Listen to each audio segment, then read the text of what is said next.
Hey, Cabinet Curtain Kings family, I'm here with Andres. So he took on a tough project, and we run into this all the time. Going into kitchens where another company, a DIY, went wrong. So he's the main man. We at least do one or two of these a week. So please make sure you're picking the right company, or your doors could end up looking like that.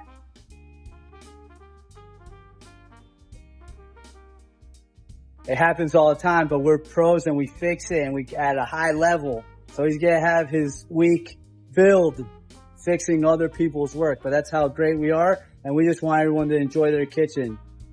Have a phenomenal day.